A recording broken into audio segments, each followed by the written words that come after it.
Hi, everyone. Thank you so much for coming out tonight. Good evening. I just wanted to welcome everyone. My name is Greer Luce. I'm the Curator of Education and Public Programs at Morven, and I'm pleased to introduce today's speaker, Isabela Morales. Over the course of several years, Morven has been fortunate enough to work with historian Charisse Blakeney in conducting research on the lives and families of people enslaved by the Stockton family. We are now working to take the over 900 hours of research Charisse has conducted and incorporate it into the interpretation of our site, exploring the very human stories of those held in bondage at Morven and other Stockton properties, and following these family histories up through the 21st century. The fascinating and powerful story that Isabela presents in her book, Happy Dreams of Liberty, is a touch point for us here at Morven in pursuing the work that we are at the museum. Following the thread of enslaver Samuel Townsend's legal actions following his death, Isabela brings to life multiple generations of the Townsend family through decades of American history and experience. We're thrilled to have her here today to share that story. Our Isabela Morales is an award-winning author and historian of slavery. She is the education and exhibit manager at the Stoutsburg Sourland African American Museum, which, if you haven't been, is very much worth a visit right up the road here in Skillman. Central New Jersey's, it is Central New Jersey's first Black History Museum. Isabela is also the editor and project manager of Princeton University's expansive public history initiative, the Princeton Slavery Project. Happy Dreams of Liberty, winner of the Huntington Library's 2023 Shapiro Book Prize, is her first book. Dr. Morales received her Ph.D. in history from Princeton University in 2019. She completed an MA in history from Princeton in 2014 and a BA in history and American studies from the University of Alabama in 2012. That's where she began the research that would become Happy Dreams of Liberty. So without further ado, I'll pass things over to Isabela. Thank you.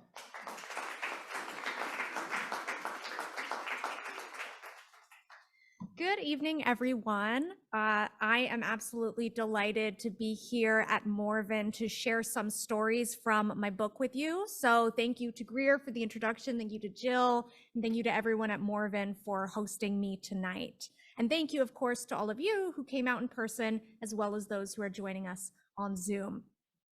I am here tonight to tell you about the Townsends, an extraordinary family and their equally extraordinary journey, I think, from slavery to freedom, from Alabama to the American West, and from the antebellum period to the rise of Jim Crow. Now, as a brief synopsis, the Townsends were the enslaved children of two white cotton planter brothers, Samuel and Edmund Townsend, and several enslaved women whom they owned on their vast Alabama cotton plantations in the decades before the Civil War. Now, slavery in the United States followed the condition of the mother. That meant that no matter who your father was, Black or white, free or enslaved, a poor farmer, or the president of the United States in some cases, if your mother was enslaved, you were born into slavery too, which meant that the Townsends weren't just Samuel and Edmund's children. They were legally their property. Now, that in itself didn't make the Townsend family unusual. Enslaved women in the antebellum South were incredibly vulnerable to rape and abuse from white men like the Townsend brothers, who had such immense control and power over their lives.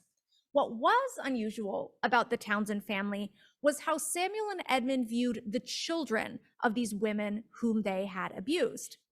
As one neighbor in 1857 recalled a conversation with Samuel, he spoke kindly and tenderly of his children and said that they never should serve anybody after his death. Now, neither brother, Samuel or Edmund, ever married, so they had no wives or legitimate children who could carry on their legacy. These enslaved children were the only heirs they would ever have. And in their minds, that's what they were. Their rightful heirs, despite their legal status as slaves. They were, in Samuel and Edmund's minds, superior to other enslaved people because they had Townsend blood, a white man's blood, their blood. And we can see this in the way that the brothers wrote about their children in their wills.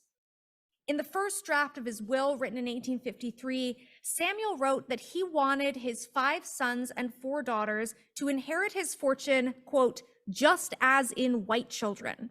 He wanted to legitimize them in the eyes of the law, and Edmund also felt the same. When Edmund died in 1853, he attempted to leave his 2 sons and 2 daughters almost the entirety of his $500,000 fortune. Now that's in 1853 money. In today's currency, that would be worth more than $17 million.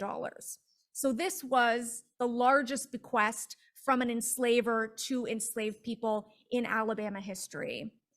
Now, unfortunately, Edmund's will didn't stand up in court. He had white nieces and nephews who challenged the will successfully. His children were not freed at that time. They did not inherit his $500,000 estate.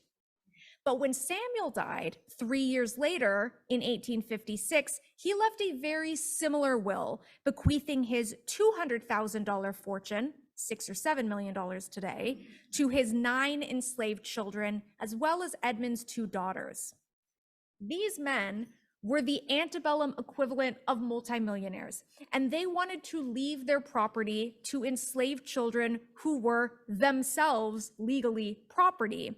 This was, as you might imagine, a shock to their local white community and an outrage to the rules of white supremacy in their time, which took for granted the existence of this impassable dividing line between Black and white, slave and free. A white man having enslaved children didn't fundamentally upset that balance of power, right? Because the children and the mothers of those children remained enslaved. As long as wealth and power could remain firmly in the hands of white slave owners, mixed race children like the Townsends could pretty much be overlooked. Allowing these children to join the ranks of the elite, however, granting them freedom and hundreds of thousands of dollars as an inheritance, now that crossed a line. The children of a master and slave were not meant to be freed. They weren't meant to be acknowledged in court, and they certainly weren't meant to inherit wealth on this scale. But in 1860, after 4 years of litigation, the Townsends were indeed freed and began to inherit some of their father's fortune. Now, the names of Samuel and Edmund's children were Wesley, Caroline, Willis, Thomas, Charles Osborne, Parthenia, Milka, Joseph Bradford, Susanna, Elizabeth, and Virginia Townsend. And by that time, 1860, they ranged in age from Susanna, age 7, to Wesley, age 29. And the children, as you see, weren't the only individuals who were emancipated. Samuel's will also freed the mothers of his children, those who were still living, as well as those women's other children by enslaved men. So Samuel's children's half-siblings on their mother's side, for a total of 45 individuals. And that is just the start of the story. In the years and decades after their emancipation in 1860, members of the Townsend family migrated all across the country, receiving a formal education at Wilberforce University in Southern Ohio, fighting for civil rights in Kansas, serving in the Union Army during the Civil War in the case of one son, mining for silver in Colorado's Rocky Mountains, and with another son returning to Alabama to purchase a part of one of Samuel Townsend's old plantation where his family had been enslaved. And in all of these places, the Townsends were seeking communities where they could build new lives for themselves as free people on a basis of equality or relative equality with their neighbors, where they could pursue social and economic mobility using the legacies they'd inherited from their father, money and mixed race ancestry, to shape their own identities. Essentially, they were pursuing the American dream. And how they did that, or rather where, when, and whether they were able to successfully do that, was highly dependent on local circumstances, on the rules of these specific communities. As you might imagine, it wasn't easy. The title of my book, Happy Dreams of Liberty, comes from a letter written by a man named David Lakin. And Lakin was hired in 1860 to take members of the Townsend family safely out of Alabama, where state law did not permit manumitted slaves from remaining, and finding homes for them in the free states. And Lakin was a white Southerner. He was not sympathetic to the Townsends. Frankly, he did not think they should have been freed at all. He wrote to Samuel Townsend's lawyer, S.D. Cabanis, the executor of the estate, and said, quote, "They have happy dreams of liberty, but if they could realize how much more happy they would be back on an Alabama plantation, they would certainly be sad enough." Now, the Townsends did not agree with that. But in Lakin's mind, and in the minds of many white people that the Townsends would encounter in their lives, their hopes for a better life in freedom were a joke, an illusion. Yet their journey across the United States, as well as from slavery to freedom, took place during one of the most radically transformative periods in American history. Between the time the Townsends were manumitted in 1860 and the rise of Jim Crow at the turn of the 20th century, the Civil War ended slavery throughout the nation. African Americans won their citizenship. Half of them, the men, won the right to vote. And Thomas Townsend, one of Samuel's sons, would actually be elected as one of Huntsville, Alabama's first Black city aldermen in 1880. This was a time of immense change and possibility, and the Townsends' emancipation and inheritance before the Civil War gave them access to freedom and property, which were at the time hallmarks of whiteness in a society where Blackness was associated very strongly with slavery and with inferiority. But the Townsends had certain advantages in their pursuit of social and economic advancement that the vast majority of freed people did not have. Money, their inheritance from Samuel Townsend, obviously made a big difference. White communities across the free states often met African American migrants with violence and animosity, but some made exceptions for the Townsends, who brought desirable capital that they weren't going to just turn away. As one neighbor in Ohio observed, quote, "I have yet to see the first man that refuses to sell a colored man anything they have for sale if the colored man can pay for it." And the Townsends could usually pay for it. Money opened doors to schools like Wilberforce University, to a formal education. It enabled the Townsends to purchase homes and start building generational wealth that they could hand down to their children, like Samuel had left his wealth to them. But Samuel and Edmund had given their children another powerful, if less quantifiable, bequest, and that was their mixed race ancestry. Then, as now, today, racial prejudice damaged people's lives, while whiteness endowed privileges and advantages. And members of the Townsend family experienced both of these effects. White associates, acquaintances, and others that they encountered over the course of their lives interacted with members of the Townsend family differently, depending on their parentage and perceptions of their physical appearance. One Freedmen's Bureau agent after the Civil War met Samuel's daughter Milka and wrote in a letter that the woman is nearly white, and that he would never have known that she was an African if he hadn't met her husband at the same time, who had darker skin than she did. These perceptions were central to the Townsends' experiences of race and freedom in their lives. The 19th century, particularly the second half of the 19th century, was a really transitional period in the establishment of racial categories and hierarchies in the United States. This was after slavery was abolished, but before the rise of Jim Crow and the one-drop rule. So racial lines during this period, these 50 years, were more flexible and porous than they would become in the 20th century. Mixed race men and women like the Townsends occupied a sort of shifting space in between Black and white, and sometimes being in between could have its advantages. One of the Townsends, Elizabeth, one of Edmund's daughters, married a white Civil War veteran after the war and moved away from the family to North Carolina. After that, in censuses, city directories, other historical documents, she was listed as white. She passed into white society. Her neighbors and community members may never have known that she was once enslaved. To them, she was and always had been a free white woman. But that wasn't the only path for mixed race people, and Elizabeth was actually the only member of the Townsend family in her generation to take that path. Historian Martha Hodes has coined the phrase shading towards whiteness as opposed to passing for white. And the idea is that in the 19th century, with its more flexible definitions of race, factors like skin color, education, property ownership, wealth could all combine to shade a mixed race person closer to the social status of whiteness, even if their neighbors knew that they were once enslaved or had African ancestry. They could have nearly the status of a white person in their community without passing across the color line completely. For people like the Townsends, that meant that they could shape their own identities and carve out places for themselves where they might be able to exercise their freedom and use their wealth more freely. Now, geography, like money and mixed race ancestry, played a key role in this. And we can take Samuel's son, Charles Osborne Townsend, as an example.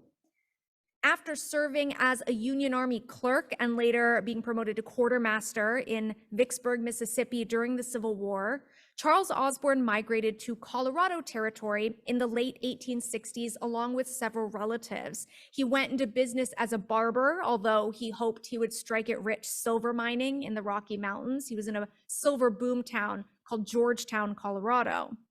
Now, he never hit the silver bonanza he was hoping for, but Charles Osborne did experience an exceptional level of social and political equality in this specific community where he lived. This was a town where Black and white residents played on the same baseball team, attended each other's weddings, and formed business partnerships. His business partner for his barbershop, which you can see the location of in this picture, was a man named John McMurdy, who was a white lawyer with Irish ancestry.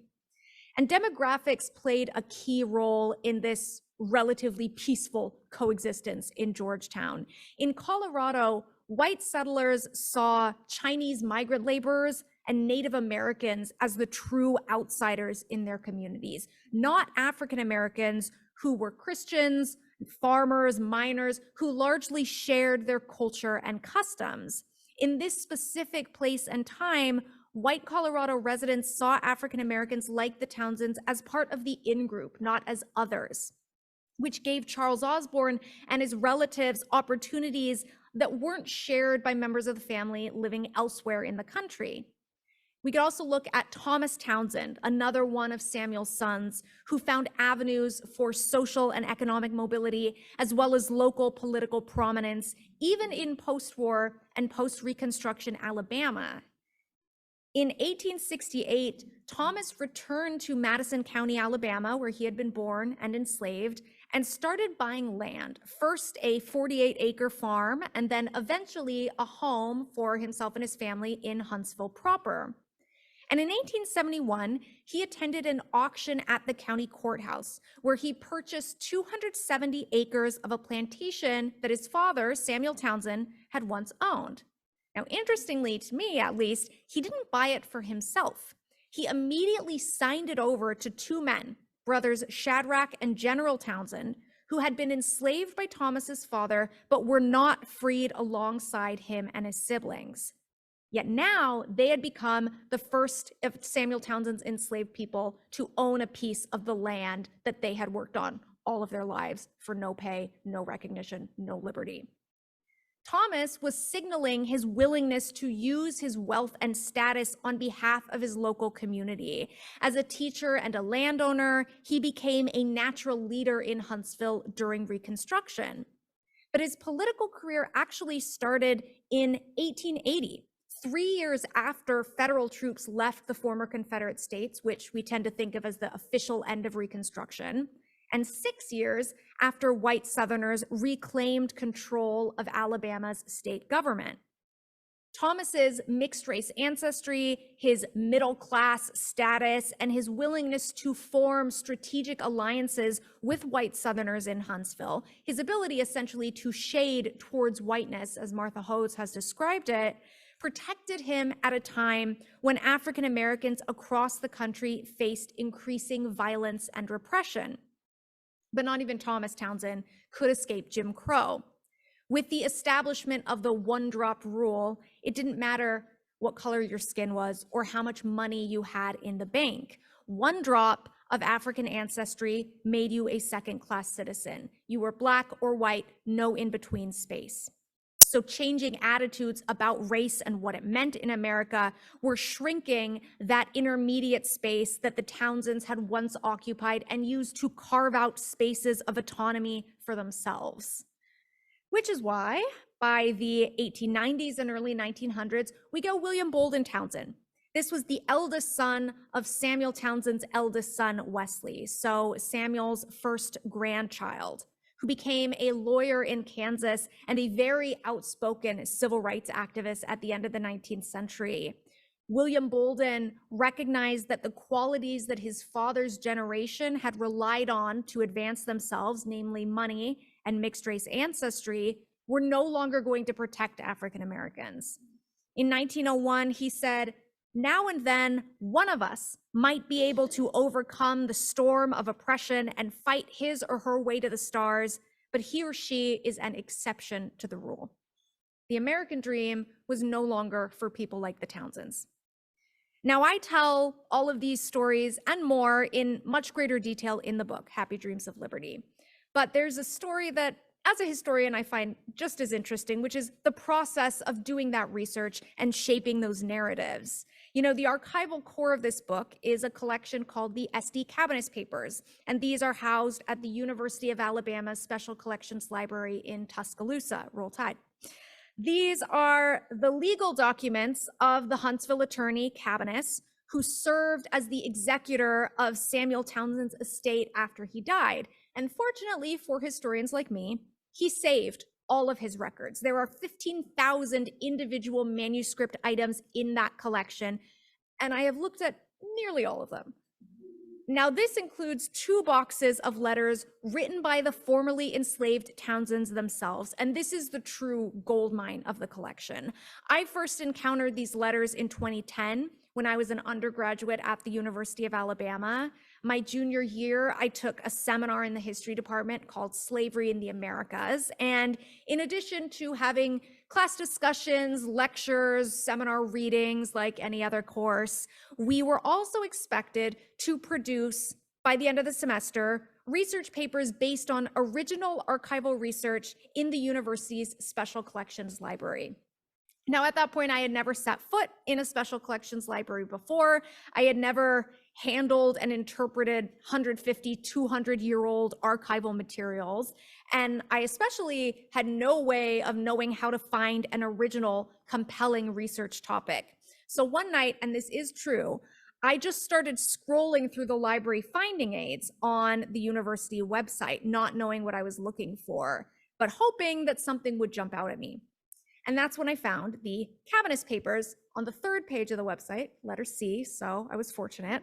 I saw the brief description of Cabinets the lawyer, his career, but was especially struck by reference to a specific case that he had handled, Samuel Townsend, the slave owner who left his fortune to 9 enslaved children. And I thought, I can probably write 20 pages on that. As it turned out, the deeper I dug in the archival collection and research about this family, the more I realized just how much there was to learn. So I did write my paper on the Townsends. It turned into my senior thesis. It turned into my dissertation at Princeton. And now, more than 10 years later, it is my book, Happy Dreams of Liberty. And this is largely because of the richness of the SD Cabinets Papers. First of all, like I mentioned, there are the letters. around 170 letters written by members of the Townsend family themselves. These are first-person narratives by formerly enslaved people from the same family. You just don't get that when you're studying the history of slavery. You often don't get that when you're studying white families. The fact that these papers exist is truly incredible. And because these letters are in a library in Tuscaloosa, Alabama, I was able to tell the story of this enslaved family, often in their own words and voices. But of course, even sources as amazing as this are not perfect windows into the Townsend's inner thoughts and experiences, right? The vast majority of these letters were written by members of the family to the lawyer Cabinus. So they were carefully crafted documents created for a very specific purpose. And often that was to get Cabinus to send the money out of the estate that they had inherited. So in writing, the Townsends took what they knew about their audience. Cabinus was a white Southerner. He was a former slave owner himself. He was a Confederate financial officer during the war, and they presented themselves accordingly. All of which means that the Townsend's letters need to be read as closely for what they hide as for what they reveal about their lives. And we can get a sense of just how much they hide by comparing the letters to Cabinus with letters written between members of the Townsend family to each other rather than to the lawyer. Now, there are only about a dozen letters like that in the collection, and they were mostly from Charles Osborne in Colorado to his brother Thomas in Alabama. And Osborne's letters are full of details about his personal life and his political opinions, and they are the only letters where members of the Townsend family reminisce about their past, their lives in slavery. He tells his brother in one quote, "Wade and Austin and I," those are some of his cousins, "Wade and Austin and I sit around Sundays and talk over things that happened 25 years ago in the South, and how badly I wish that I could eavesdrop on those conversations. What I have is a letter that mentions them, and even that is incredibly rare and valuable." Within the Cabinus papers, the Townsend's letters are an anomaly. This is primarily a legal collection. There are wills, there are court records, financial statements, bills of sale, estate inventories. And so to reconstruct the Townsend's lives and experiences, particularly their lives under slavery in Alabama before they received an education, were able to write letters, I had to rely on these far drier, more laconic sources. So telling that part of the story requires a bit more digging and creativity. And I'll just give one example. In 1858, the lawyer Cabinus made this very detailed inventory and appraisal of all of Samuel Townsend's property. That meant land, livestock, farm equipment, as well as the enslaved people that he owned as human property, nearly 200 of them at the time of his death. And this inventory gave the names, ages, injuries of every enslaved person on his plantations, as well as what the lawyer estimated their monetary value might be if they were to go and be sold at auction. And there's one line on that document that I find really, really interesting. Rainey, Caroline Townsend's mother, Caroline was one of Samuel's daughters, Rainey gave birth to a child in 1853. This was not one of Samuel's children, but fathered by an enslaved man. And 1853 was the year that Samuel started writing the will that would ultimately liberate Rainey and her children. And she named that child Freeman. And I look at that and think maybe this is a glimpse into Rainey's thoughts or hopes, that she knew about Samuel's will in 1853 and dreamed of freedom for her children. It's one way in which even something like a property inventory can give us insight into that deeper family story. And you know, I'm not the first historian to look at these documents or to write about the Townsend family. The first was a historian named Frances Cabinus Roberts. She was the lawyer S.D. Cabinus's granddaughter and donated his papers to the University of Alabama in the 1950s. Dr. Roberts had used her grandfather's papers to write her master's thesis on the Townsend family in 1940. And so while I am deeply indebted to her for donating the Cabinus papers to UA, where historians like me can access them, I have some issues with the way that Dr. Roberts tells the story of the Townsend family.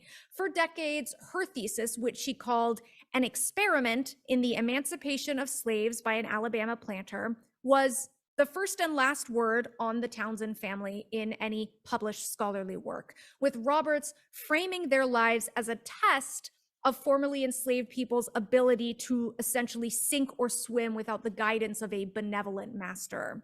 And in her view, the experiment was a failure.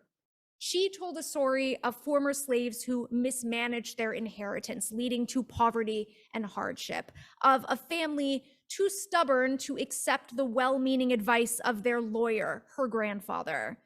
In the end, Dr. Roberts concluded that the Townsends might have been better off in slavery, where she said they would at least have been well cared for and protected from the time they were born until they died. And to me, that sounds a lot like the letter from David Lakin saying that he didn't think the Townsends should have been freed. So not much had changed in 100 years.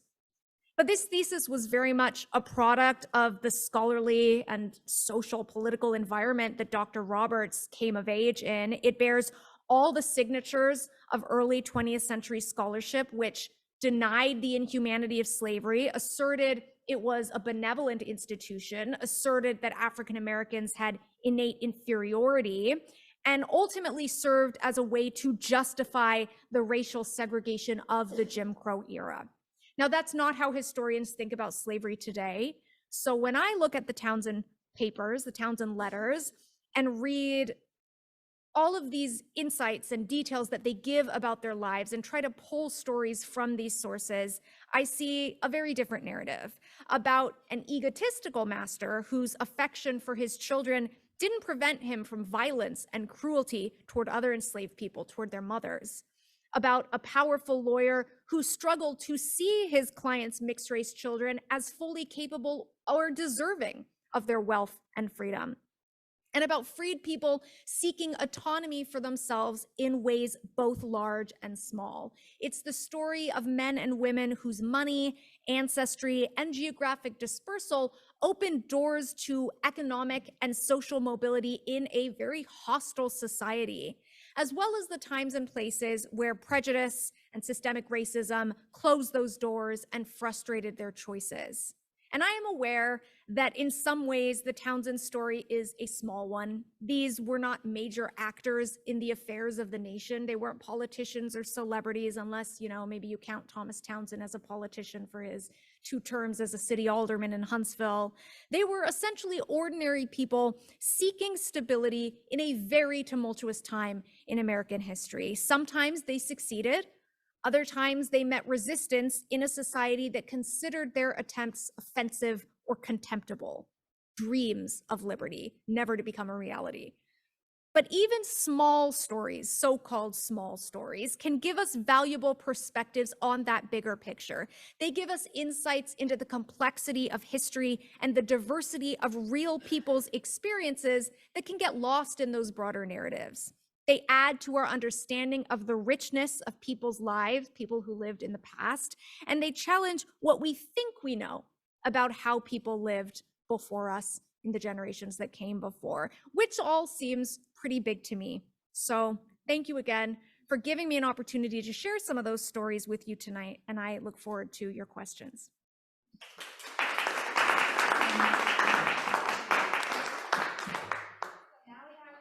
Some time for questions, and I just wanted to add for those who are online, I do have my laptop here, so if you'd like to put a question in the Q&A box, I'll read that for you. Have you been able to track down and perhaps interview other descendants of the Townsends, contemporary descendants, and see how the family managed to get through Jim Crow and the Civil Rights era and where they are today? Yeah, it's great you asked that, because I actually just got back last weekend from Kansas City, where I had been invited to a reunion of descendants. And I have been in off and on correspondence with members of this family since around 2014, when I was still in graduate school. They are the descendants of Caroline Townsend Stone, Samuel's eldest daughter. And they very generously invited me to their reunion to talk about the book, to answer questions about their family history and share what I knew.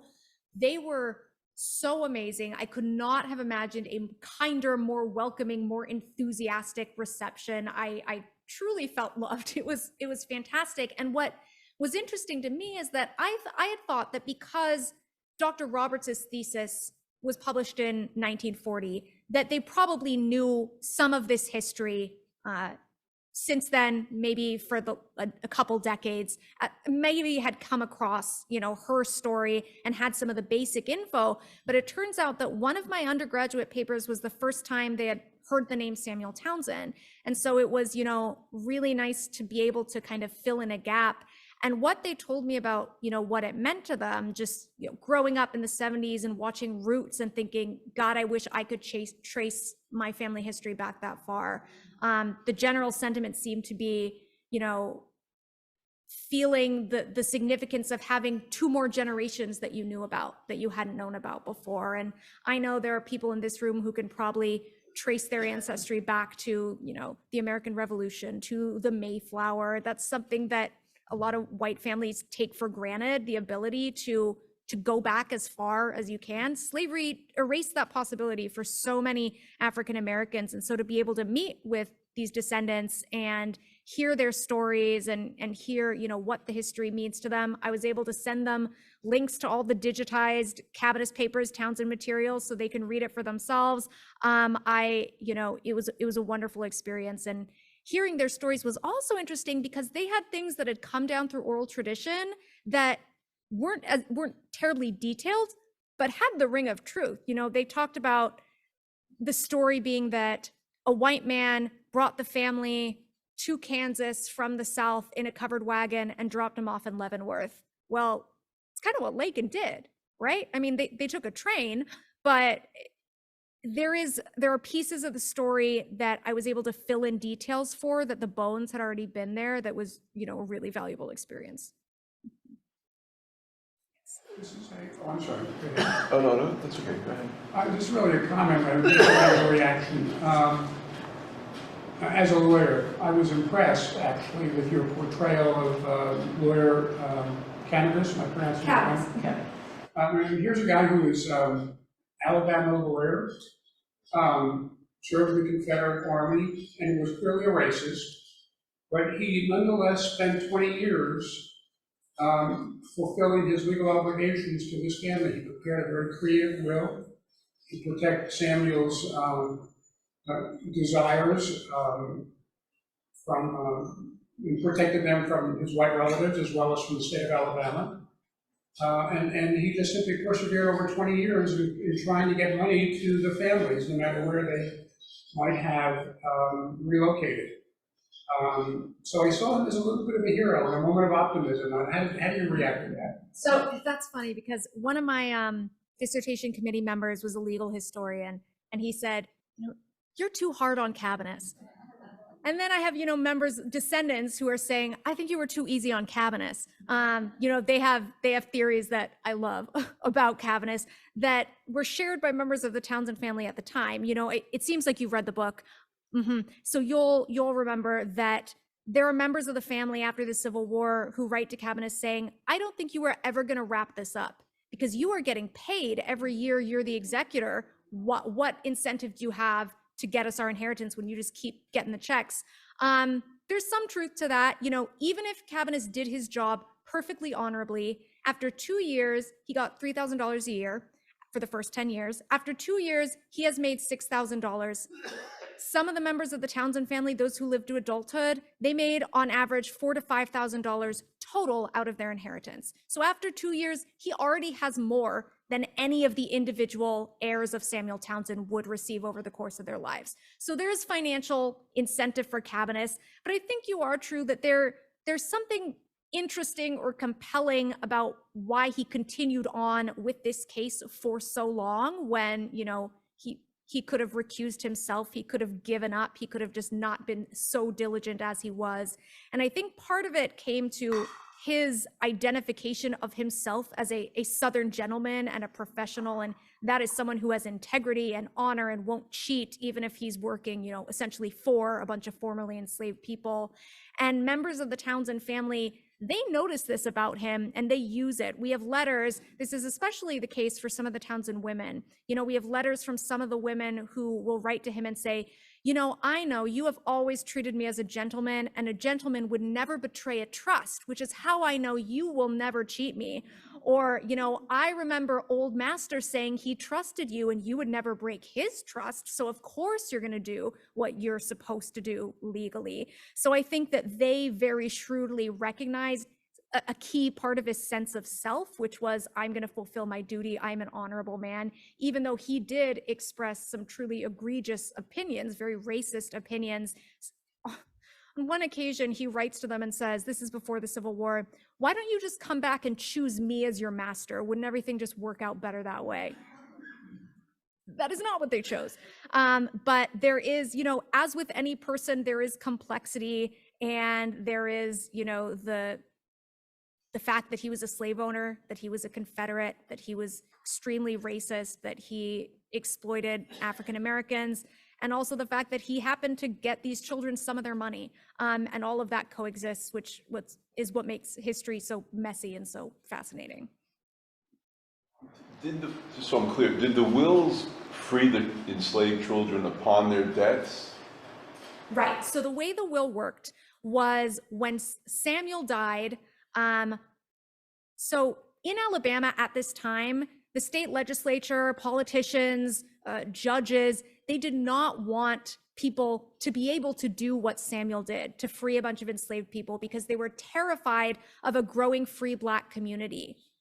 Was it illegal to free slaves? It was not illegal, but they made it really, really difficult to do legally. So part of what Cabinus did was he found these loopholes, one of which being Samuel Townsend in his will leaves his children to Cabinus as Cabinus's property, but only for Cabinus to take them to Ohio or to take them to Kansas. So he really had to trust that Cabinus was going to do his job. That's where the financial incentive comes in. But, you know, Samuel could have avoided all of this by just, while he was alive, packing up his children and taking them to Ohio. That would be entirely legal.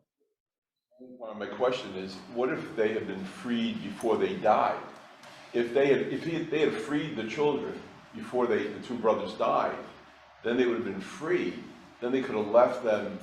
Yeah. Would that have been legal then, or would Alabama still have fought that? It would have been legal, and it would have been easier than what they did. And what I, you know, see their choices as, they were incredibly egotistical men. They loved power, and they decided, you know, I'm going to have my children here to serve me or to do whatever, you know, their presence did for them for as long as I'm alive. I'm not giving up any of my power or property while I'm alive. But it would have been easier to free them before they died, as you said.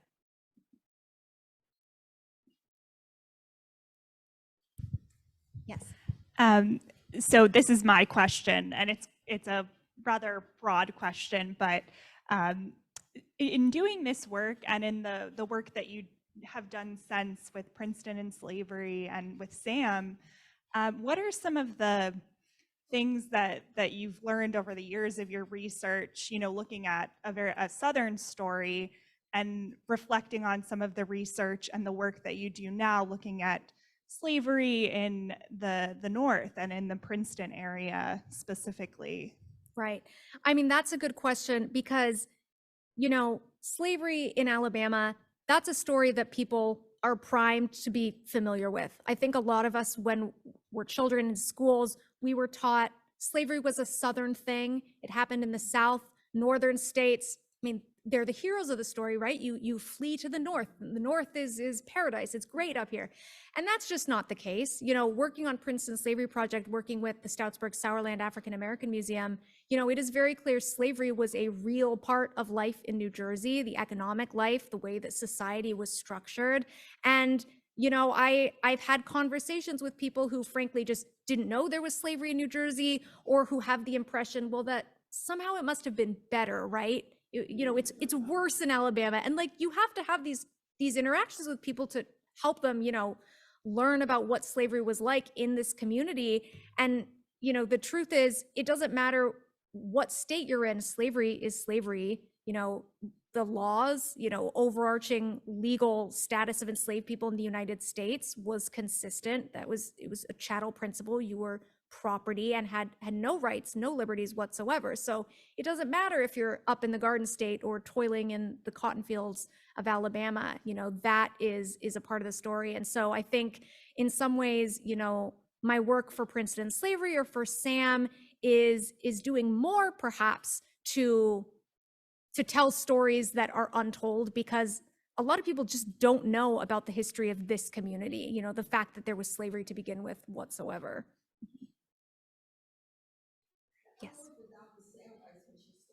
Slavery Project, and I know you. Yes. And you know, I'm the historian of the African American community, but I'm spending so much time doing that I don't have time to work on my family. My family is a Van Zandt from Blomberg, and I'm trying to find the history. My grandmother used to go and visit them on Route 518, but she never told them that her father was a Van Zandt.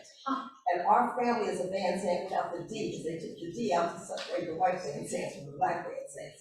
But my grandma was a rebel. She put my uncle's middle name Van Zandt with the D. And I'm trying to find information about the Van Zandts who were in the Sourland Mountains. I have an uncle who's buried in the, what's the name of the cemetery? Stoutsburg Cemetery? Yeah, right. Yeah. Have you spoken with Beverly Mills and Elaine Bush? She's my cousin. Oh, okay. Well, then they, Black Wells in I mean, Pennington. they are the true experts on, you know, history of the Sourland region. They would be able to, I think, help you much more than I possibly could. I did a 5-part series at the at this what was it, the State Senior Center, and they were part of my presentation before they wrote the book. Oh, wow. So I'm working, Yeah, no, that's wonderful. And we should talk offline at some point, you know, about just collecting the information you have and bringing it into our archive, because we're trying to, you know, get information about all the families in that region, and there are some gaps, and we could use your help in filling it in. over 200 surnames of African Americans in Princeton. Wow. So, and I use those when I do my presentation. Yeah, and for those of you who don't know, this is Shirley Satterfield. She's an incredible historian of Princeton area of African American history, and she is a legend. So thank you for coming.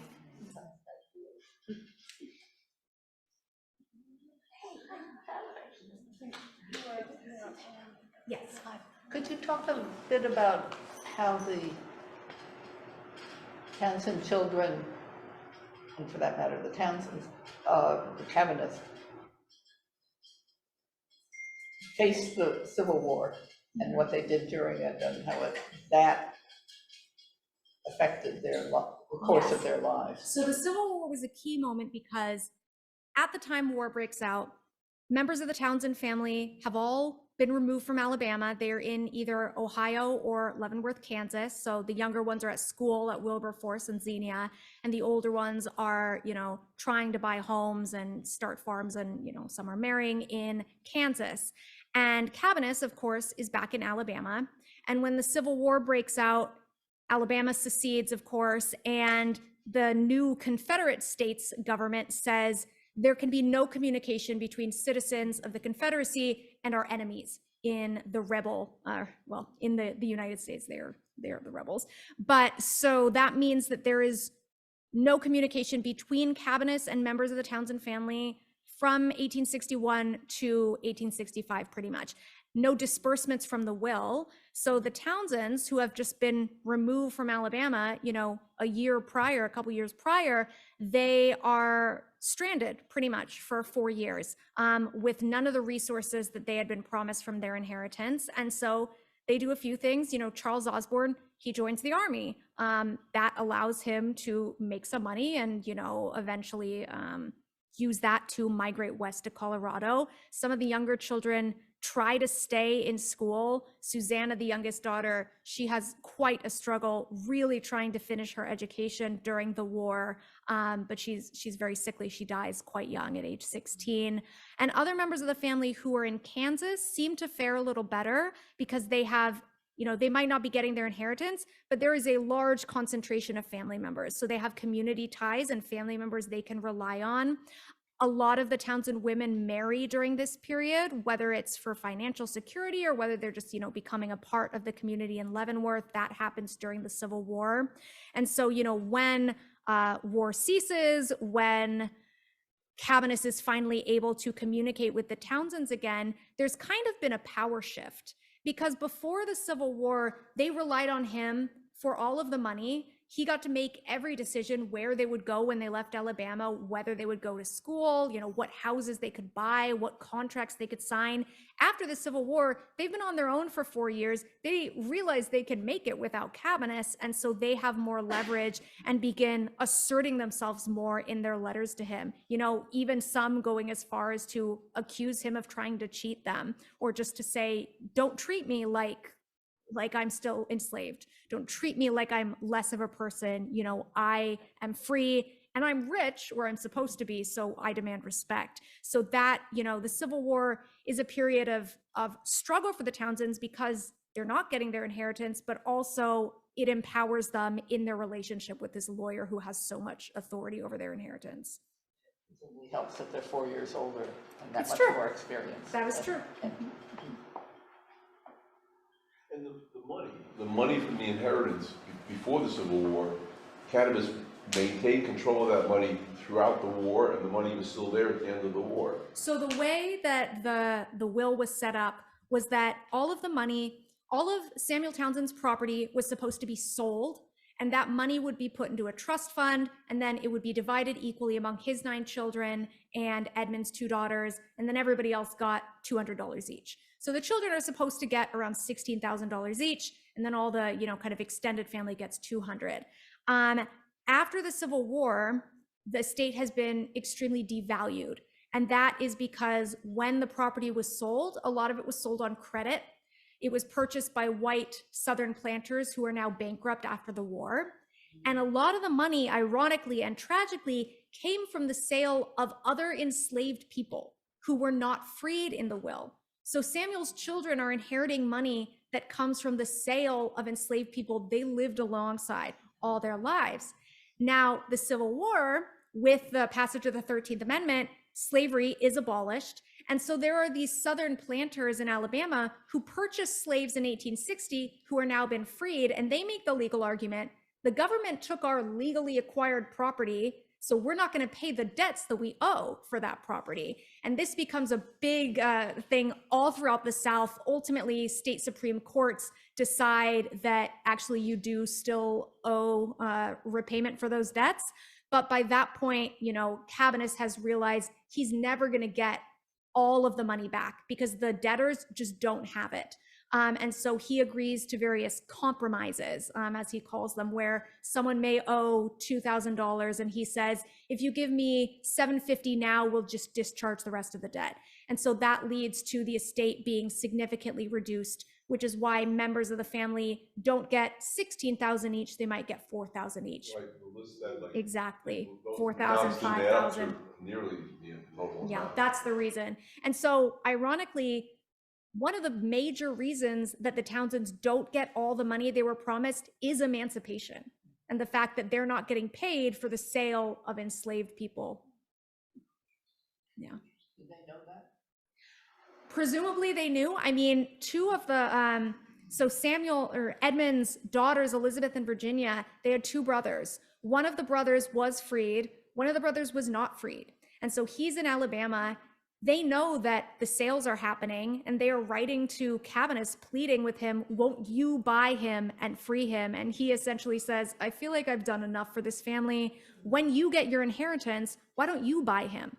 And so, there are cases where there are family members who are separated by this. And so they were, aware of what was going on. We know in the case of Elizabeth and Virginia, they were distraught by the situation their brother was facing in Alabama. We don't have accounts of what other members of the family thought, but I imagine there were similar circumstances, as well as there's the possibility that some of the Townsends did see themselves as superior to other enslaved people. We get hints of that in the ways that Wesley, Samuel's eldest son, writes about Woodson, Edmund's eldest son. Wesley writes to Cabanus saying, I don't have any friends in Ohio because I'm not a Black abolitionist.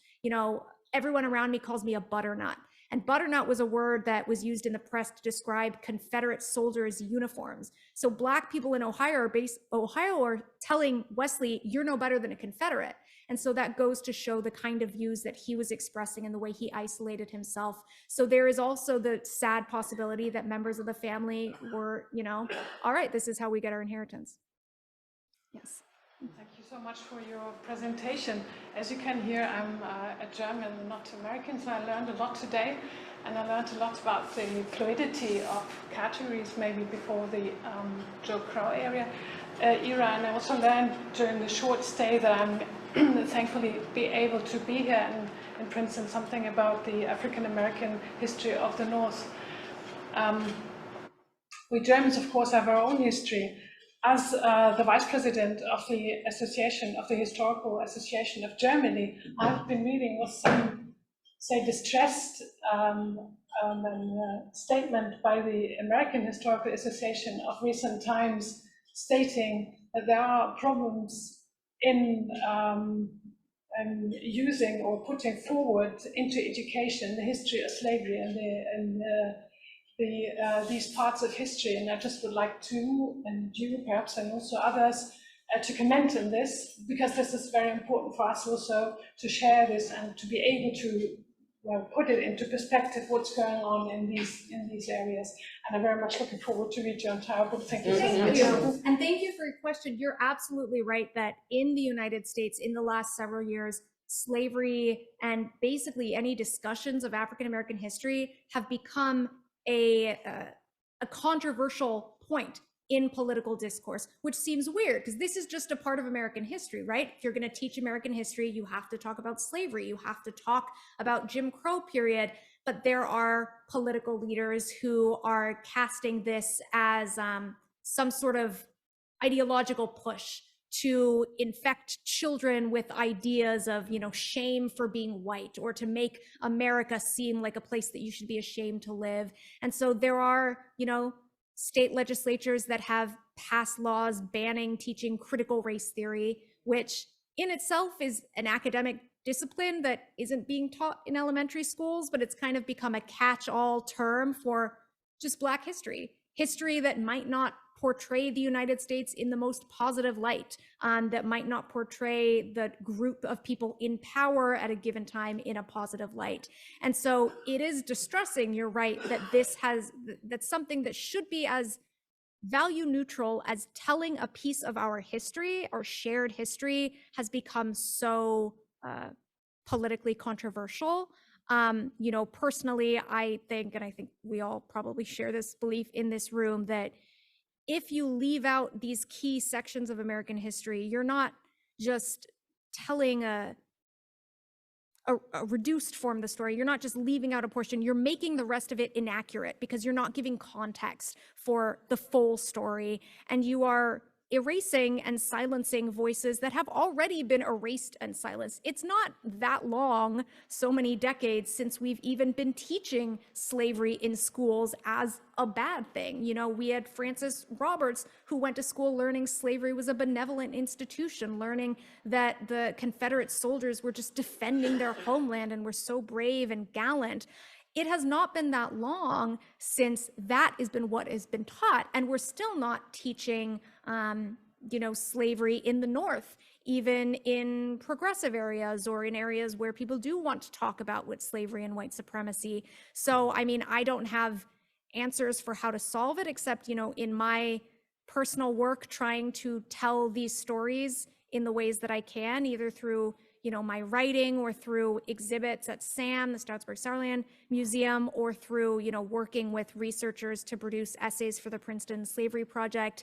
I don't have political power. I am not a celebrity by any means, but there are little ways where I can help share that story. And I think we all have ways in which we have networks and we can speak out, even if it seems small and very local. Hopefully that all kind of builds up into some sort of positive change. If you omit or ignore, you're presenting a different history, which is a false history. It's not exactly real history. That's right. I'm sure in Germany, if you were to teach German history and then leave out the late 1920s and the 30s and the 40s, then it wouldn't be the real history. I'm sure there's probably people in Germany that would not want to see that taught either. Where there are people here that don't want to see us taught about slavery or about what happened to Native Americans, what happened to Asians coming here to work on the railroads. There's people that don't want to hear any of that because they feel they want to hear their own history. What I found disquieting as a German was that there seems to be laws now that are working into this direction, and that would be something unheard of. Yes. Until now, and well, I mean, there are circles which may want to learn from these initiatives, and that's why I'm very interested to hear what's happening. There are historians who study like American memory. David Blight, he wrote a great book, Race and Reunion, which is about memory of the Civil War. And, you know, as early as the 1880s and 1890s, there were groups like the Daughters of the Confederacy was a big one, who were trying to erase the history of slavery in the Civil War, the role of Black soldiers in the Union Army. As early as, 15, 20 years after the war, there's this strain of historical amnesia that historians talk about in America, where there is this desire or willingness to silence parts of the past in a way that it seems that other countries do not do to the same extent. And so it's very disquieting. We have time for one more question. I think it's you. And I hope that you'll write a book for children, or at least young adults. That is not really in the plans right now. I have, a book project in progress. It is not for children, unfortunately. It is about a neighbor of the Townsends, a woman who had 6 husbands and they all died. And people kind of wonder why they were all dying. But ultimately the story is, she was a very wealthy slave owner. She was a slave owning woman, a widow. She had power in her community. And the real violence that she committed wasn't murdering her husbands or poisoning her husbands, although there's one I'm kind of suspicious about. But, her real crime was her complicity in American slavery, in the growth of the Deep South into the Cotton Kingdom. And so kind of the story is, bring him in with true crime and teach him about slavery secretly, but not a children's book. Maybe something to keep in mind for the future. Well, thank you so much, Isabela. That's just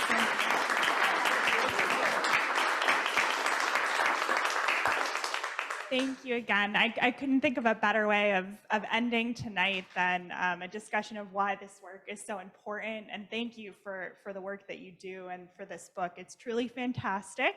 So Isabela will now be able to sign books. If you'd like to purchase a copy, I'll be right out there. And for those online, they're for sale online as well. So thank you all so much.